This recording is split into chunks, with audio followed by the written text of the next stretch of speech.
Hey y'all, you're listening to Diagnosing Sitcoms and Movies, the DSM podcast.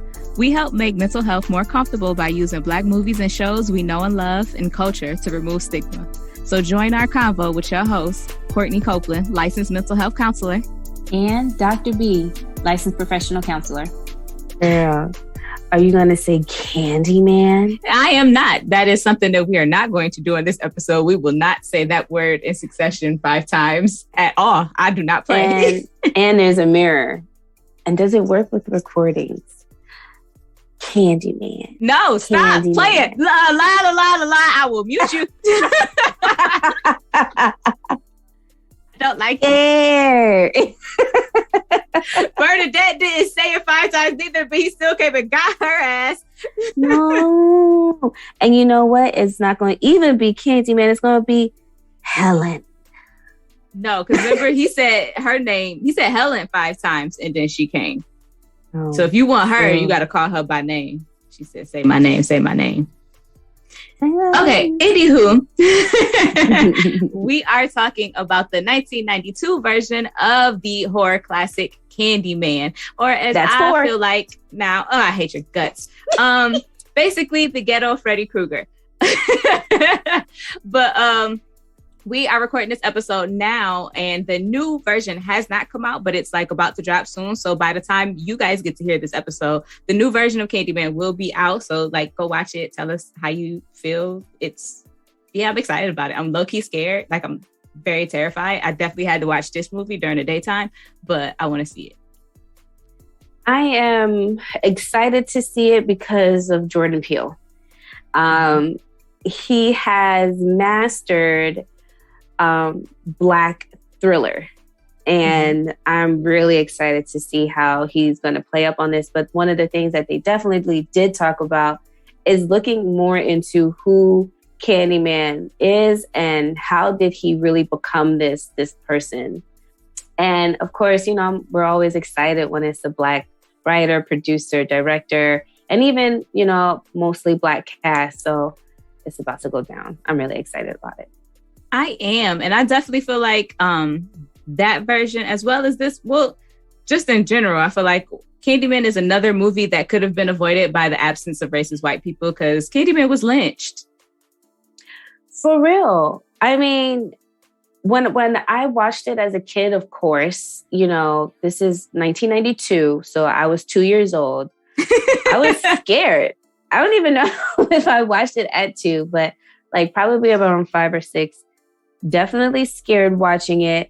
And now watching it again and hearing the story of how he became Candyman and got the hook on his arm, it's like, whoa, this is definitely like racism at its finest. This is like you said, a lynching. Mm-hmm. I feel like, unfortunately, and there has been kind of I don't know if it's a trend, but I feel like in horror period for Black horror films, they basically are almost written from critical race theory. I know there's a lot of debate about critical race theory now, but I feel like because the experience is so terrifying, like the idea of a lynching is horrifying. And then like, I feel like all of that played a part in this film. Like, this film had white saviorism, gentrification, historical racism, urban policing, like gender gap in academia. I feel like there was so many social issues embedded into this movie, which made it even more terrifying. Right. Yes. And I think, so there's an article in the Rolling Stone magazine that talks about it and why this is, you know, why it's so racially charged and why it's more scarier because of that, because it has that racial undertone into it. And one of the things that the article mentions is that the symbolic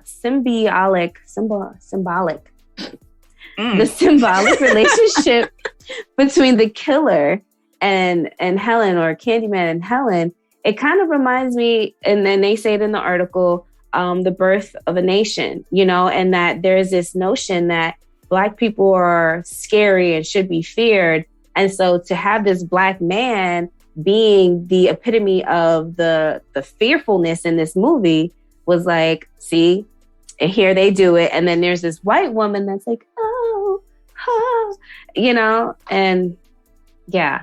So I can see that, but like you said, it's deeper.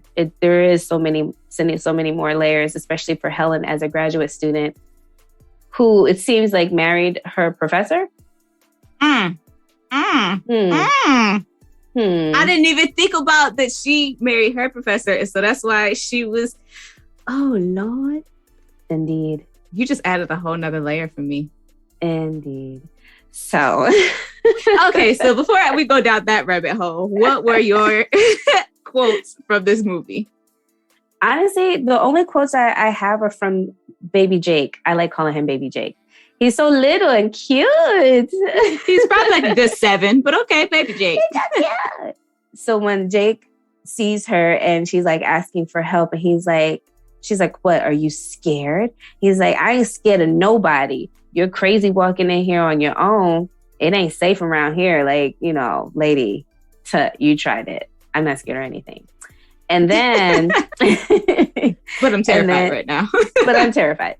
And then when he was describing what happened, what Candyman did, and he said they found it, talking about the little boy's penis. They found it floating in the toilet. Can't fix that. You better off dead. I said, and I thought about that. I was like, damn. I forgot he said that. I guess you're right, kid. So those are my 2 quotables from Jake, and not the Jake from State Farm. Okay. So I think I have 2. There's the obvious one that like where Candyman just repeats the "be my victim." Be my victim. Be my victim. Because it makes me think of, I got that shit in my system. Oh, somebody gonna be my victim. What? I was like, I'm not repeating anything Candyman said. You're not going to use that against me when you come kill me. Shit. Again, I'm a moron. I'm an idiot. Stuff is, I have to find funny to keep from being terrified, because I'm low-key still scared of this movie. But when they're doing the lineup, and the bitches do not want to be, we hear you looking for Candyman, bitch. The next person. We hear you looking for Candyman, bitch. Yeah. Next one, stay alive. Right, like, why y'all got me saying this dumb shit? Whoever the killer is, he's dumb. He needs a better line. Trevor, you niggas really did this shit. It's corny. That's how I would be in the lineup. Like, looking left you and really right. said that? Right. You niggas is lame. I had also forgot that the opening scene of this movie kind of looks like a Wu-Tang video, like Attack of the Killer Bees with these terrible 1992 graphics. Like the 90s horror films were scary because they were so gritty looking and the effects weren't all there. So they had to make do with, and it's like, why did it scare us so much? Like, why? Like because we were 5. Because we were 5. To this day, if I see a toilet with a black garbage bag around that bitch, I'm not going to that bathroom. And they did that in the early 90s when you would go to like certain city parks and the bathroom stall was out of order. Instead of just saying out of order, they would cover and tape it up with that black garbage bag. First of all, that scared me. I was like, there's definitely Candyman is in there and he's not about to sting my poom poom. And then the other thought that I had, wow, you're not about to come out and sting my poom poom. And the other that I had, when she got beat up in said bathroom, I was like, I could smell it. I could smell the nastiness of that bathroom through the movie. Was Sweets for sweet, was that written in poop? It looked like it was written in poop. And I was just like, someone is nasty. Well, you know, when blood dries, it does dry brown. But it was thick.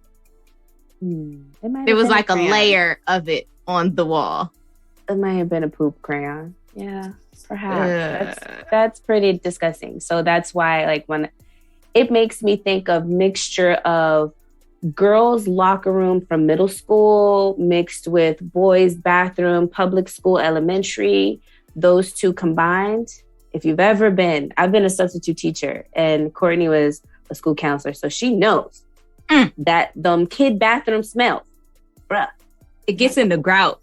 We cleaned it with bleach once and it didn't work. We had a pressure washer come. We've done so much to those bathrooms and it's in the fiber of the room now. Yeah, like it's in the stalls, it's in the walls, like it's the smell that I cannot get rid of. So anytime I see that visual of that bathroom scene, I'm like, oh, it's like. So the most important question I think I have for you, where they are assessing Helen's mental competence and she's in the office with the doctor. Would you let her look in the mirror in your office and say Candyman 5 times? I'm like, no, ma'am. I'd have slapped her. So sit down. She said it twice. I'd be like, excuse me, ma'am. I believe you. Sit down. Hey, whoa. hey. I'm going to give you some medicine for this. And I'd have threw my stapler at her. Don't you dare. I would have broke the mirror. Shit. Rolled her back into the hallway. Not today. Get out of here. Not today, Candyman. Hey, that man, Candyman, he knew how to frame a murder, though, didn't he? Did he? He always put the knife in the hand, loosened the cuffs. He knew how to frame a murder. He really did. So and then that brings back that racial part into it. So do you think that Candyman went so hard for Helen because he's like, you're white, so I'm going to get my revenge? Would it have gone as hard if it was a black person, which is what it seems like is going to be in the new movie too? It's going to be a black person. The new movie is basically baby Anthony, the baby that he takes and then she ends up giving her life for. That is him as an adult. Yeah, so that's why I'm really excited. Excited. Yeah. And so that's going to be him as an adult man. And then he already has that connection to Candyman. And then exploring his own history, he's going to go back into it. But I think so interracial relationships. Clearly, I'm a product of one. However, I am not mixed with white. I am like a snaffle mixed with best things on earth. I am Native American and Black. But there is a different, there's a power differential that exists in, I feel like, white and Black interracial relationships. And it sounds like from the history that they're telling of Candyman, granted, we never get his side of that story. It sounds like he just was really in love with generations before Helen. And he knows that him as he is now, as he exists in this world, can't get to her through just expressing his love. Like he can't make her fall in love with him as who he is now. So he has to build the fear and the terror. And that's kind of why I called him the ghetto Freddy Krueger, because he says like later on, like, you took my congregation away from me. Fear is what drives that. Like, that's how I stay alive. And so he needs that certain level of fear. And so I feel like he had to terrify her in order for their relationship to exist in the afterworld, because he know that he can't just go to her as like a knight in shining armor or as a love interest and make her fall in love with him as he is now. I suppose I really like this notion of him just going harder because she was white. I think, yeah. Go with it. You know, like I support punishing her. Because like he's like to go that far to make sure that she was caught in all of these crimes. And it was just like, that's what you get because y'all made me, pay like for these white people kill me. Yeah, for a crime for something that wasn't even a crime. Technically, it was. Well, back then, yes, because there was a law that said that interracial relationships were illegal. Right. Love who you love. But again, I feel like this movie is underwriting a larger theme. Like interracial love is difficult in America. So love who you love. But I'd give it a 6 out of 10. Oh. Wait, The movie or going for that relationship? Going for that relationship, I give it a 6 out of 10 because it's gonna be an uphill struggle. It's gonna be a battle. But I mean, he really did have to seriously love this original whoever Helen generations before. Because like in my mind, then is he coming every single generation after the next descendant of Helen and trying to make her fall in love with him? Like, is he repeating this cycle over and over in order to get his partner back? And like, sometimes it works, sometimes it don't. I mean, because he did say it was always you, Helen. It was always you. Mm-hmm. So was it always her that was going to find out, tell a story, or be the one that was going to take his place once all of this was done? Question. I don't even feel like she took his place. I feel like they just are living in people's mirrors together. And sometimes you call one and sometimes you call the other. My question is, okay, so he came in there with them gang members. Did they see him? That wasn't him. Right. That's right. It wasn't him. It was his. Okay, yeah. Okay. It was the last dude that said, "We hear you looking for Candyman, bitch." Yes, that's right. That's right. Okay. Yeah, girl. This movie is something else. What were the forensics in 1992? Like a knife in a hook wound should appear obviously different. No, just me. I'm looking too deep. Too much CSI. I agree, but maybe at that time they didn't have all that. I mean, and then, yeah, that gets a little weird because then it's like, also, if he is like of a spirit, would you even be able to detect that? Would you be able to see that? I don't know, but the idea of having a hook jammed into my wrist, having honey poured on your wound when they saw off your arm in your hand. It all just sounds terrible. And then put bees on it. I don't know. It was weird. It was. Hey, fun fact. Okay. So it was filmed mostly in LA, but they took shots. Yes, they took shots. So inauthentic now. Oh my God, right? But the new one is definitely recorded in Chicago. Okay. And what they did, they took the exterior shots of Cabrini Green and did whatever they needed to do. But majority of it was recorded and filmed in LA. And that makes me sad. Right?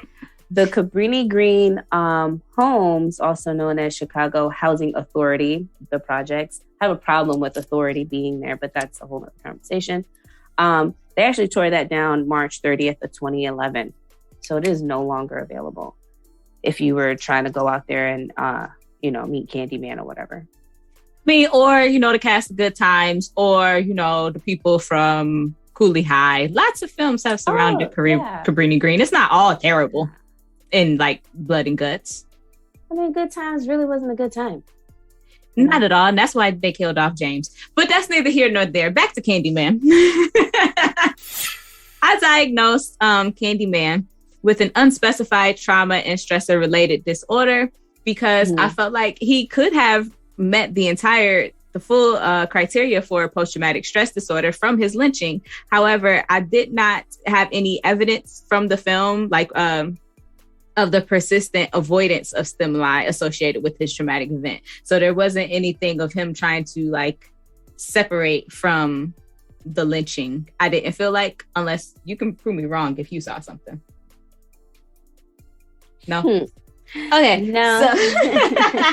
So then to go into the exactly what that is, this the category of unspecified trauma and stressor related disorder is a category that applies to presentations where symptoms are characteristic of trauma and stressor related disorders, but do not meet the full criteria in the diagnostic class. Word. What you think?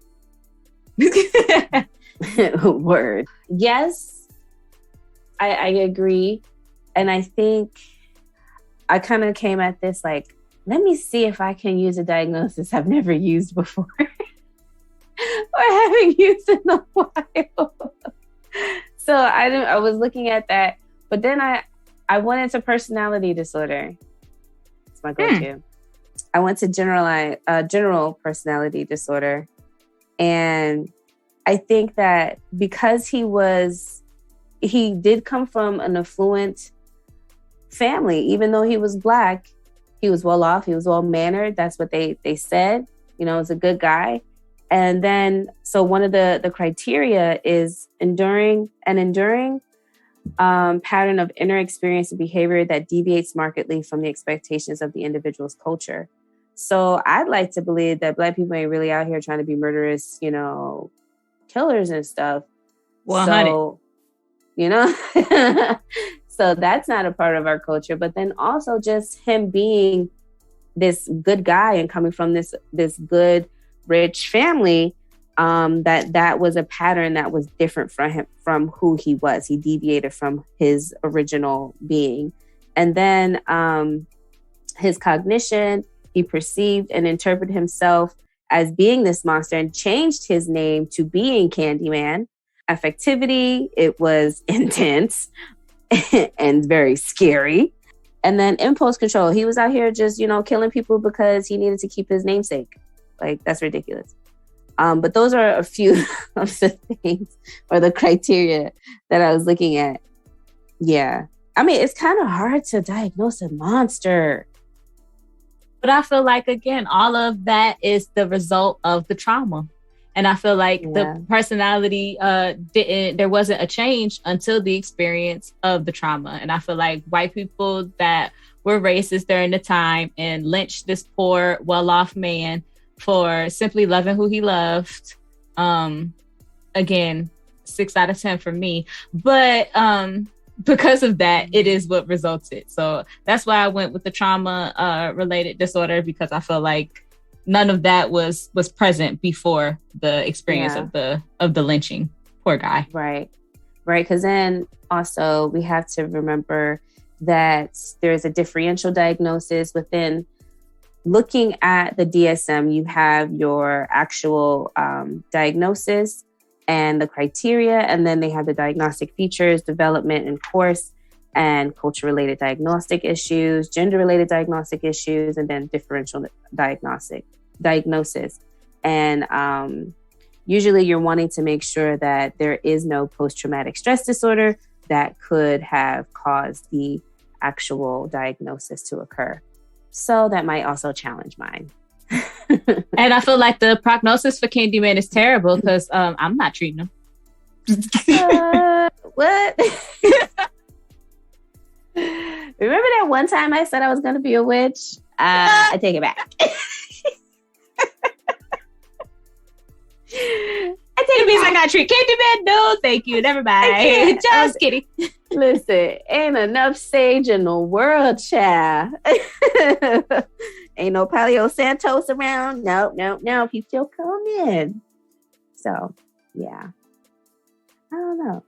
I like yours. I like yours because it does talk about the trauma. And I did not take that into consideration. I was just like, here's this man killing people with his hook.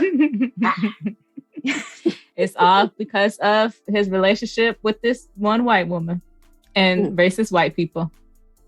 There's so many of our movies that would have been like a comic book strip or like a one-off thing if it wasn't for racist white people. Damn, or police being involved. Like, damn, how get police involved in all this shit? And then they always seem to be filmed in LA.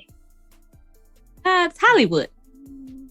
That's true. Yeah. I've just come to the conclusion that, you know what I mean? Lots of creators are in Hollywood. So they're either right into their experience or that's where the film is being made in some way because, you know, it's cheaper. I just had an idea. Maybe we should move to LA. The way my bank account is set up. Let's do it. Tabitha Brown did it. Let's just have faith. Girl, she was in Greensboro for a good 30 years, but she did it. And we each put the two of us together, was only there for 25. So shout out to Tabitha Brown. We love you. Check back in 5 years and see, baby, you know, I'll be ready for that then. Word, you know, all right. We might be able to stop somebody on the street, be like, real quick, let's do this interview real quick. What are your thoughts about Candyman? But so going forward with diagnosis for, let's talk about Helen. Oh, child. Child. Okay. So I'm gonna go first because I already know you OD'd on that girl. I put my clinical hat on. I said, acute setting, let's go. I know it. Yes. Okay. So I just did, based off of like when she's in jail, like she's not trying to take him. Can I have some clothes, please? Some clean clothes? Like, ma'am, this is evidence. Hand that over. Take your bra off and throw it to me. Can I call the surgeon? Whoever she was asking for, like, girl, get out of here. I said, take your bra off and throw it to me. Oh, God. So I said delusional disorder. Oh, okay. Yes. Keep going. And I said persecutory type. And so, okay, let me go through the criteria. So with the criteria meeting one or more delusions with a duration of 1 month or longer. Well, first of all, like she's into this mysterious or mythical legend. And so I think that also would lead someone to be like, oh, she's delusional. She's believing what she studies so much and she's embodied it so much that it's starting to affect her mental health and causing hallucinations. So the hallucination definitely would be actually seeing Candyman and saying that he came to her in the parking garage. And then like her behaviors being odd, especially her waking up with a meat cleaver in her hand and being seen like trying to talk to the woman. Like, I didn't kill your son. Put that shit down there, ho. Manic or depressive episodes have occurred. These are brief, relative to the duration of the delusional periods. I would say that she may have had major depressive episodes simply because she's starting to realize also that her husband's having an affair while she's going through what she's going through with Candyman in the back of her head. So the persecutory, yeah, you know what I'm trying to say. This subtype applies when the central theme of the delusion involves the individual's belief that he or she is being conspired against, cheated, spied on, followed, poisoned, or drugged, maliciously maligned, okay, harassed or obstructed in the pursuit of long-term goals. So she's feeling, again, her goal is to find and figure out this legend of Candyman. And now she's feeling like he's coming after her to kill her for whatever reason. And then as far as you have to specify if. So I specified the specifications for this is with bizarre content. Again, it's like, if you were to listen to her, if someone was to come and sit down and be like, Candyman is real, I saw him in the mirror, he made me kill these people, there's a high chance that you would say that this is bizarre content. Taking away the fact that this is a horror movie, like if this was an actual client. And then specify if, as far as the duration of the disorder, I would actually say first episode, currently an acute episode. So the first manifestation of disorder, again, is when she actually has done the act of killing someone. And so that initial response and her timidness and her disorientation while in the police station gave me that specification and the severity. Again, the severity is rated by quantitative assessment. So I don't have an assessment measure that I would use. Well, there is a psychosis symptom severity assessment measure, but I didn't give that to her before giving the diagnosis. Shame on me, but that's it. What are your thoughts? Sounded beautiful. My only question is for that specific disorder. I know for a persecutory type, that they are being conspired against, someone's out to get them type thing. Do you diagnose somebody with that? And this is aside from just Helen, this is even in like general practice, would you diagnose somebody with that if there really is somebody out to get them? Like if somebody really is coming for them? Like it makes me think of people who really go in on like, we're constantly being watched, Big Brother's watching us, you know, like then, yeah, I feel like if there's some truth to it, but I think if a person is like at the point of putting newspaper on their window, covering things and being very... So to the amount of impairment or distress in their actual functioning. Okay. Yes. Yeah. I can dig it. Yeah. All right. What you got, girl? Go ahead. I have completely different ones. But I think that's more so because I diagnosed her at 2 different spots in the movie. Okay. So my first diagnosis, because I'm thinking, when would I see her initially as a client? And I feel like I would probably see her after the first murder where she, or Candyman, killed the dog and took baby Anthony.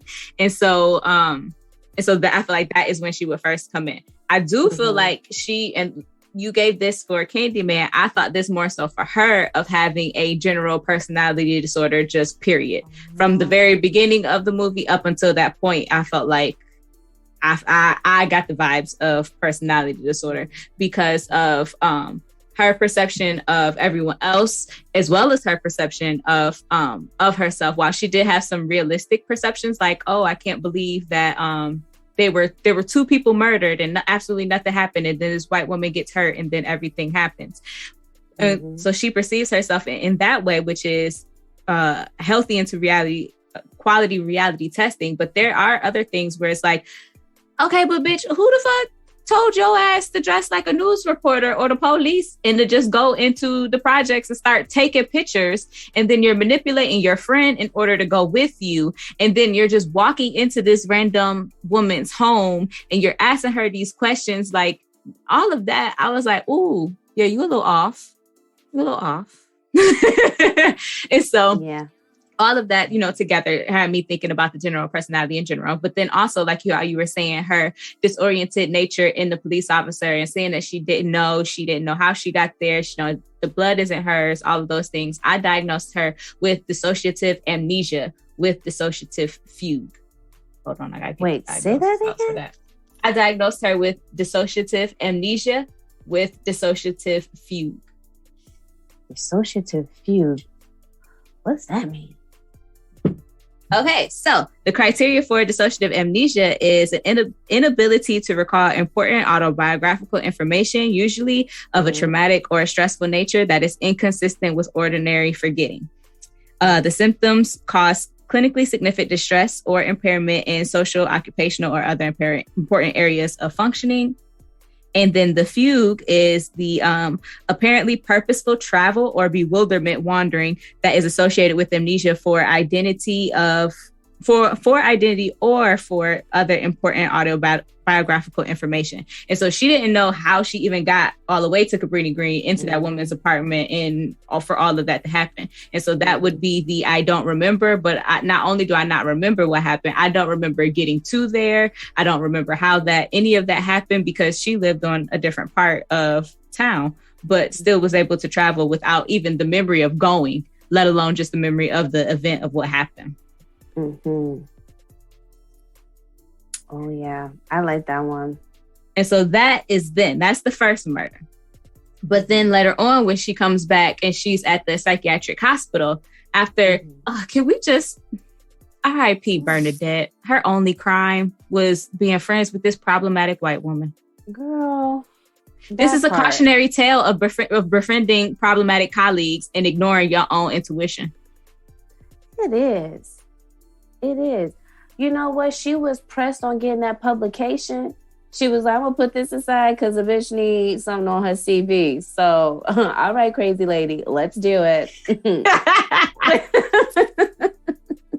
And this is why self-care is important. Do not ignore what your body is telling you to be what you need in order for your career goals. It never works out in your favor. Damn shame Bernadette had to die, though. or Bernie. Bernie. Who is also played by Casey Lemons, who is the director of Eve's Bayou, a movie that we previously did. Oh, snap. We came back full circle. Look at her being great. Okay, so after Bernadette's murder, and she's in the psychiatric hospital, and they're able to show her full footage of her communicating with someone who is not there. And they're even asking her, like, did he come to you? Did he tell you to do something? I feel like they probably either diagnosed her at that point in time with schizophreniform or a brief psychotic disorder. And so the criteria for schizophreniform, that's just fun to say. Schizophreniform.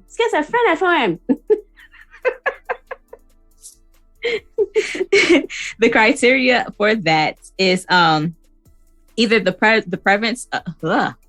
Take your time, young man.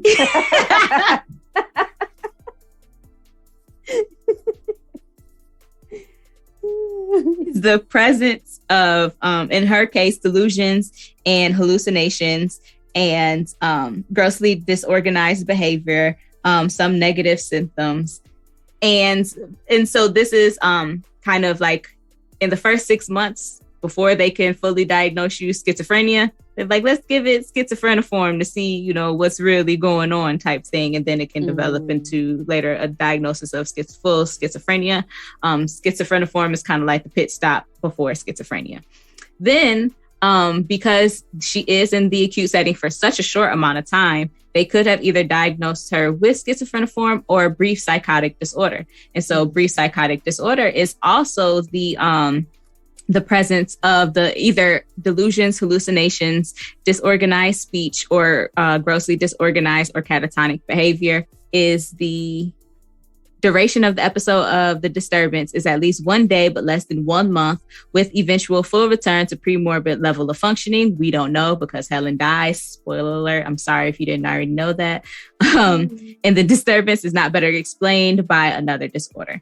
I put hers with marked stressors because this that is when the symptoms occur in response to events that singularly or together would be markedly stressful to almost anyone in similar circumstances in the individual's culture. And if Candyman was out to get me, I'd be crazy too. Hell, it's Candyman. Everybody dying. Listen, I'm all aboard the cuckoo train because I'm on that bitch. All the way to schizophrenia, please. Thanks. Got it. I'd have locked myself in the church. I'd have been in full prayer. He'd had to come get me up out the pew. So for treatment for either of those, well, what they had did in the movie is that they had her doped up on Thorazine, which kind of kept her out for about a month. So we really can't even determine how long the episode was for because she was all messed up. And it is a prescription medicine that is used to treat symptoms of schizophrenia, psychotic disorders, nausea, vomiting, and anxiety before surgeries. However, the company that was creating or putting out Thorazine stopped making it. It is no longer something that is prescribable to people. They stopped making it because it was causing arrhythmic issues in people's issues with cardiac arrhythmia. And so they said, before we get sued, let's just stop making this. That was smart. That was definitely smart. Yeah, they weren't ordered to do it. They just stopped making it themselves on a good decision, business move for them. Mm-hmm. But I guess so. If Helen was my client, I don't necessarily think I would give her Thorazine, but because they don't have it no more. But possibly barbiturates or benzos for medication wise, and then definitely looking at coping skills, reality testing, what's real, what's in front of you, because she sees Candyman. Like, I don't see Candyman. I'm showing you video that I don't see Candyman, that he's not there. Right. And so, but I think it would help for her because he does operate off fear. He was trying to get her to admit that he was real and admit that she was scared. And so he was trying to scare her at first. And so I wonder how much, if like, again, ghetto Freddy Krueger, if she could have used the tactics that they use in Freddy Krueger, if that would have been helpful, or if that would have caused him to kill more people. But if she would have been like, I don't believe in you, you're not real, you're not really here, and continued to take that fear away from herself and the congregation. I guess his congregation is the Black people in the hood surrounding Cabrini Green. I don't know. But I feel like it is. But if she continued to move that fear, if that would have weakened him to the point where he wouldn't have been able to reach her anymore. You know what? The gang members that beat her up were his apostles. Okay. And they were there to make sure, like, oh, you looking for Candyman? No, you're not. You know? And then stay scared, bitch. You know, and they went that backfired. That backfired because then they felt like Candyman wasn't a mythical urban legend. He was just this one gang leader of the overlords who beat this white woman up in the bathroom. Yeah. Okay.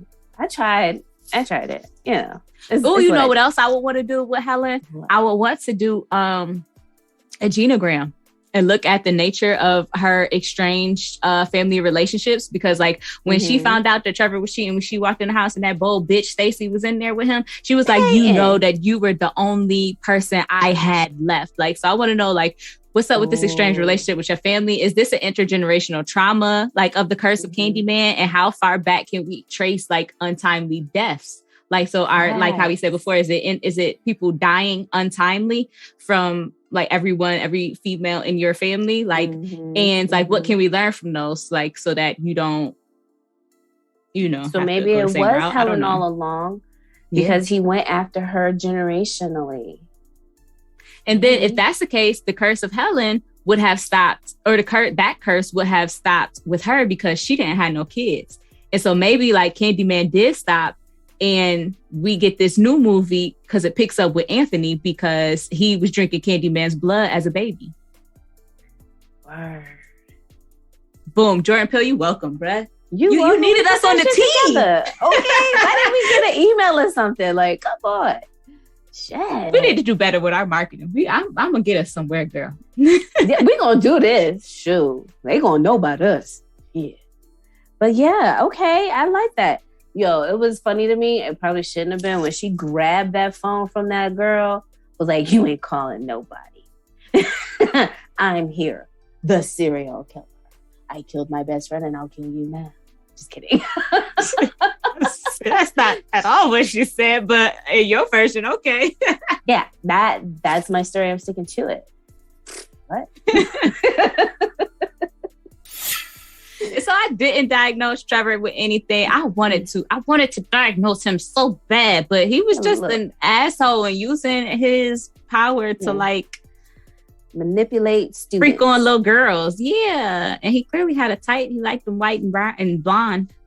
Ooh, yeah. Yeah, I mean, you might be able to find a V code for a cheating asshole. But I don't know. If not, it'll be in our new version of the DSM. It sure will. It sure will. You know what I'm saying?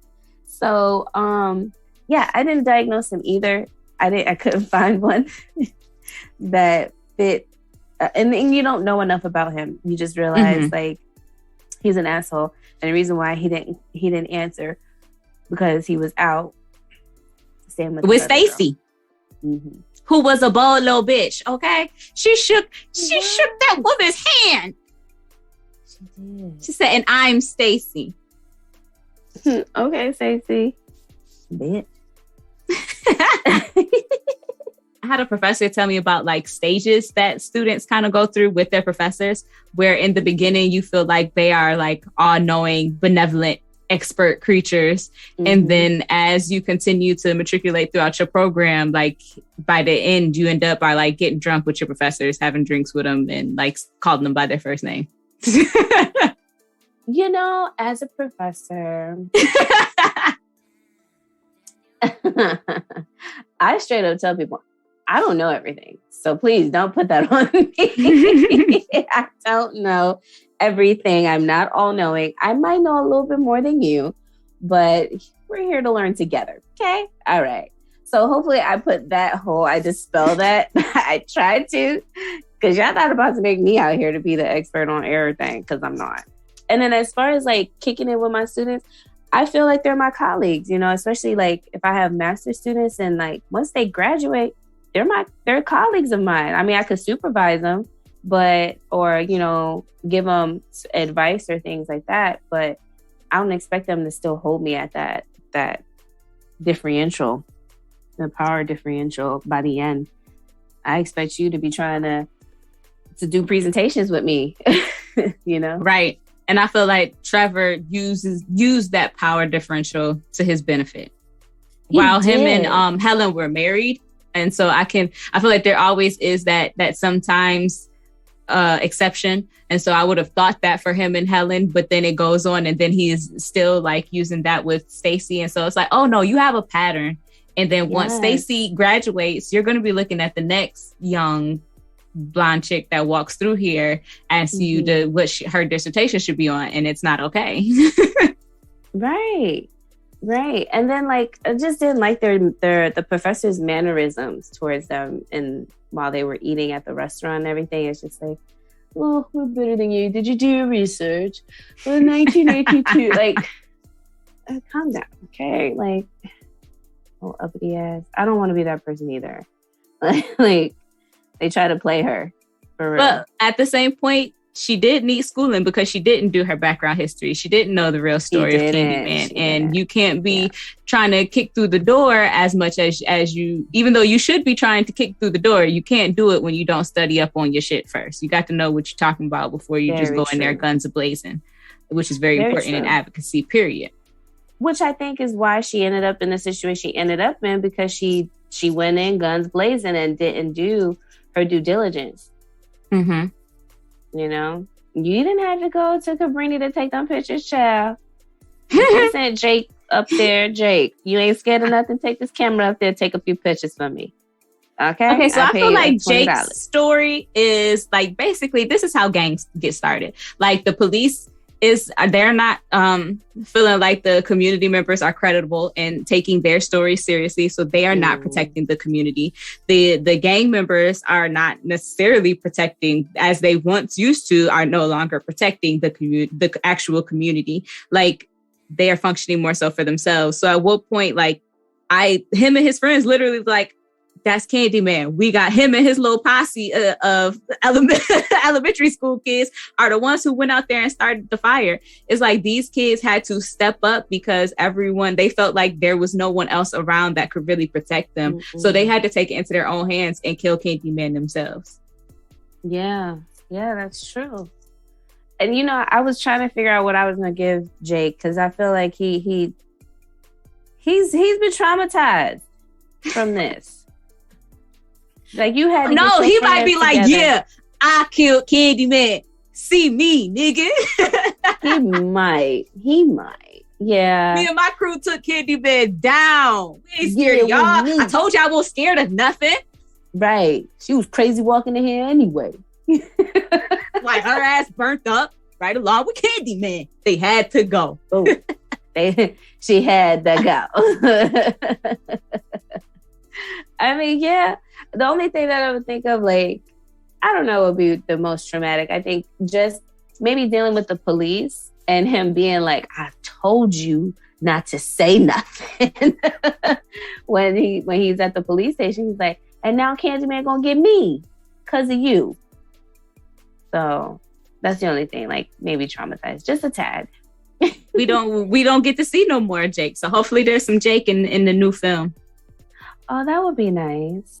Because Jake's still around. He's a grown man now. I looked on IMDb.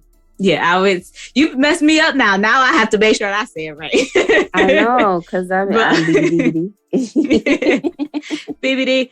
But I looked on there to see, because I wanted to know about the babies. And then that's how I found out that the babies that played, I don't know. We looked on there for something, and then I found out that that's how the new Candyman plot line was going to follow Anthony.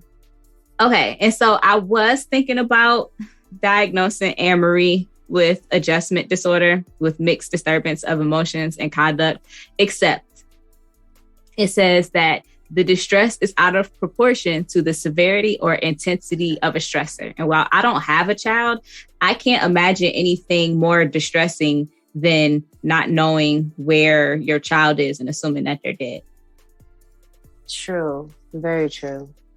And then, like, you got to consider the product of the environment, too. Like, you know, her environment, like, she probably lost it knowing, like, he could be anywhere.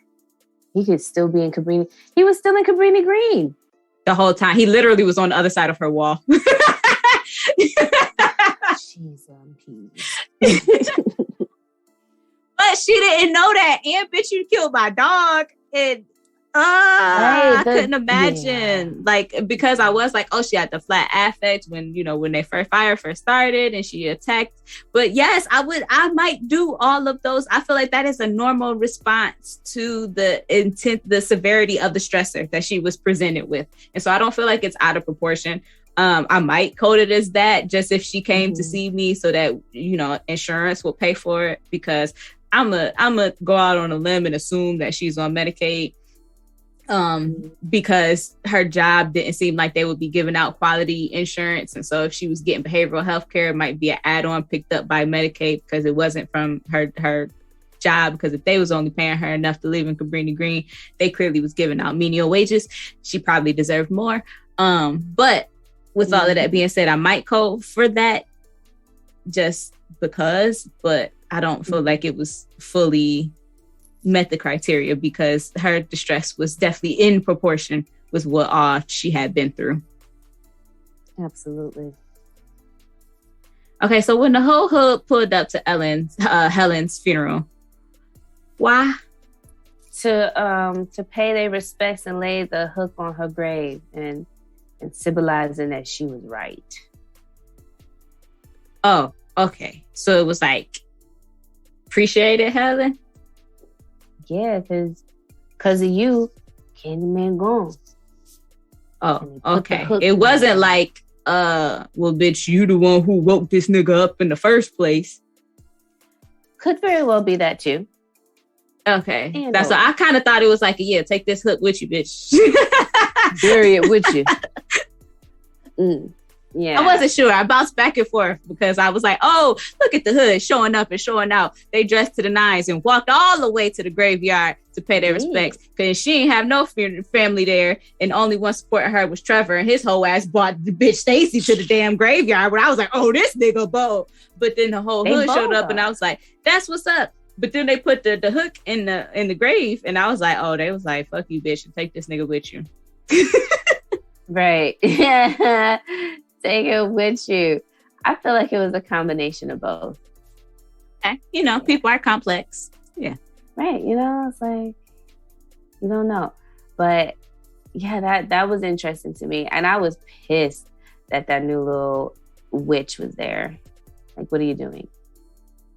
Okay. So after Helen murders Trevor at the end of the movie because he says her name into the mirror 5 times, do you think she came back for Stacy? Or she just like framed Stacy, so now Stacy has to look like she's crazy? I think she did it I think she kills them both and lay them next to each other. Like, now you can have each other for eternity. I'm petty. I let her go to prison. Yeah. So you can feel just as crazy as you try to make me feel helpful in my house, painting it pink with a red couch. That's ugly. That stupid ass Pepto-Bismol color she put on the wall. And she was so confident in it. Get your ass off the counter.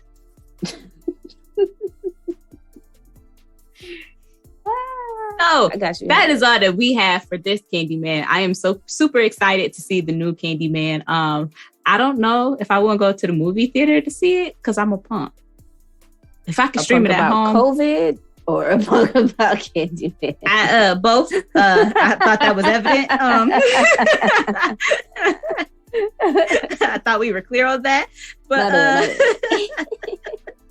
I think hopefully it will answer all of the questions that we raised today. But if you would like to support the show to help us get out more content out to you all, you can visit our website and follow the Support the Show link to become a Patreon member, buy our merch, or donate on our Cash App. Now, we're happy to get the kind of money that jingles, but we'd rather the kind that folds. As always, be sure to follow us on Instagram at the DSM Podcast, and you can subscribe to our show wherever you get podcasts. While you're there, go ahead and leave us a comment because we are counselors and actually care about what you have to say. Until next time, y'all. Peace. Okay, bye.